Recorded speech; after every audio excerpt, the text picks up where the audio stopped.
YouTuber Nusantara adalah sekumpulan konten kreator yang secara rutin mengadakan pertemuan, baik dengan Joko Widodo maupun Gibran Rakabuming. Jika kalian perhatikan isi kontennya, video-video mereka hanya dibuat untuk meningkatkan elektabilitas keluarga Jokowi dan PSI. Yang mengejutkan, sebelum demo tanggal 25, beberapa konten kreator Nusantara dan channel pendukung Jokowi yang lain seperti Cokro TV serentak membuat video ajakan demo dan provokasi menjelekkan nama DPR. Channel Parbelak misalnya menuliskan judul di tanggal 24 Agustus 2025. Bubarkan DPR. Besok kita demo besar-besaran. Apa yang terjadi dengan para pendukung Jokowi? Kenapa mereka berbalik menyerang kebijakan Prabowo dan memprovokasi masyarakat melakukan aksi demonstrasi yang anarkis?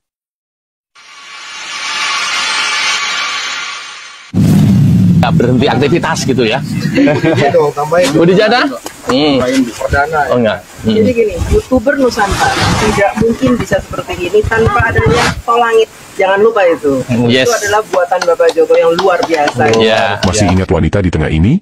Ya, benar, dia adalah Jati Erna Sahara, kader PSI yang menyerukan untuk lengserkan Presiden Prabowo. Harapan saya saat ini hanya pada Mas Gibran dan PSI. Jangan sekali-kali kecewakan saya dengan harapan. Karena harapan saya terhadap Bapak Prabowo sudah pupus. Saya tidak lagi percaya. Jangan coba bungkam suara saya, jangan coba suap saya. Jangan coba kalian ancam DJ. Jangan, ya. Karena saya tidak punya rasa takut secuil pun menghadapi kalian. Saya tidak punya rasa takut menghadapi hukum. Karena apa yang saya katakan, tidak ada yang melanggar hukum. Kalaupun saya menyuarakan untuk melengserkan Prabowo Subianto, itu ada alasannya. Karena Rangkaian peristiwa ini seolah sebuah benang merah yang jika diurai akan sampai pada demo berdarah saat ini. Mereka secara rutin mengadakan pertemuan di Solo. Jika Erna Jati Sahara secara terang-terangan menyerang Prabowo, para loyalis Jokowi yang lain yang tergabung dalam kelompok YouTuber Nusantara dan para kader PSI lebih memilih politik dua muka. Alih-alih menyerang Prabowo, mereka memancing kemarahan rakyat melalui isu kenaikan gaji DPR. Mereka tahu bahwa kenaikan tunjangan DPR bukan atas inisiatif DPR. Mereka tahu bahwa kenaikan tunjangan adalah kewenangan pemerintah. Bukan hanya pada DPR, Prabowo juga menaikkan gaji hakim dan pegawai negeri sipil, termasuk guru. Tapi kenapa para loyalis Jokowi menyerang DPR? Mereka tahu bahwa saat ini kekuasaan Prabowo masih sangat kuat. Prabowo didukung 80% kekuatan wakil rakyat di DPR yang bergabung dalam koalisi Kim Plus. Jika mereka terang-terangan menyerang Prabowo, yang ada justru Prabowo akan menggunakan tangan kekuatan legislatif memberhentikan Gibran dan mengusir semua relawan termasuk para kader PSI di pemerintahan dan komisaris BUMN. Maka langkah pertama yang mereka lakukan adalah melumpuhkan DPR. Di berbagai media, mereka membodohi masyarakat seolah DPR bisa dibubarkan. Padahal kita tahu, dalam sebuah negara demokrasi, 3 pilar ini harus ada, yaitu unsur eksekutif atau pemerintah, yudikatif atau kekuasaan kehakiman dan legislatif atau wakil rakyat. Tanpa salah satu dari unsur ini, negara tidak layak disebut negara demokratis. Di masa lalu, dalam sistem kerajaan, wakil rakyat tidak dibutuhkan, karena pemegang kekuasaan satu-satunya adalah raja. Dan itulah yang terjadi jika DPR dibubarkan. Presiden bisa bertindak suka-suka hati, tanpa pengawasan legislatif. Framing kedua yang dibangun oleh para buzzer ini adalah DPR joget-joget ketika mendengar tunjangan mereka naik. Tapi faktanya, acara joget itu dilakukan Presiden dan DPR saat sidang tahunan istimewa dalam rangka menyongsong peringatan Hari Kemerdekaan Indonesia pada tanggal 16 Agustus. Pemberitahuan kenaikan tunjangan DPR sendiri diumumkan 1 hari sebelumnya dalam acara penyampaian nota pengantar RAPBN tahun 2026. Maka yang menjadi pertanyaan kita adalah apa yang salah dengan acara joget di hari perayaan 17 Agustus? Bukankah Jokowi juga selalu melakukan itu setiap tahun? Kenapa Ade Armando dan para loyalis Jokowi tidak pernah kritik Iriana Jokowi yang joget setiap tahun?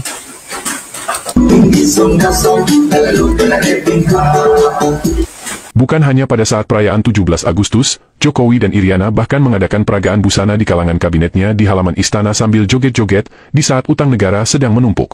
Tapi Ade Armando dan para loyalis Jokowi bungkam 1000 bahasa. Maka jika sekarang tiba-tiba mereka secara masif melakukan aksi provokasi menghasut rakyat melakukan demonstrasi besar-besaran membubarkan DPR, salahkah jika kemudian publik berasumsi bahwa agenda mereka sesungguhnya adalah menjatuhkan Prabowo, demi satu tujuan menempatkan anak Jokowi di kursi RI 1? Alasan mereka sebenarnya sangat tidak masuk akal. Dan itulah sebabnya, Badan Eksekutif Mahasiswa tidak mendukung gerakan mereka. Demo pertama tanggal 25 sebenarnya gagal total. Mereka lalu menumpang demo buruh pada tanggal 28. Dan disinilah anak buah Listio Sigit Prabowo, kepala kepolisian yang pernah jadi ajudan Jokowi memberikan andil yang besar. Kendaraan taktis polisi yang berlapis baja dengan sengaja dibawa melaju mengarah ke kerumunan massa. Seorang driver ojol yang malang, menjadi korban.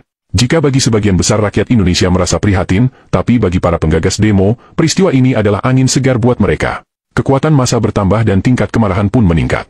Dengan leluasa mereka membakar gedung DPRD, membakar pos polisi, melakukan penjarahan di toko-toko dan bahkan rumah anggota DPR.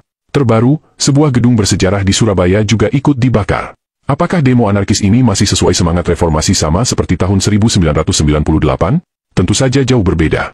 Aksi demonstrasi tahun 98 yang dilakukan mahasiswa berhasil menguasai gedung DPRD di daerah dan DPR di Jakarta, tapi mereka tidak membakar gedung milik pemerintah, karena mereka tahu gedung itu dibangun dengan menggunakan uang milik rakyat.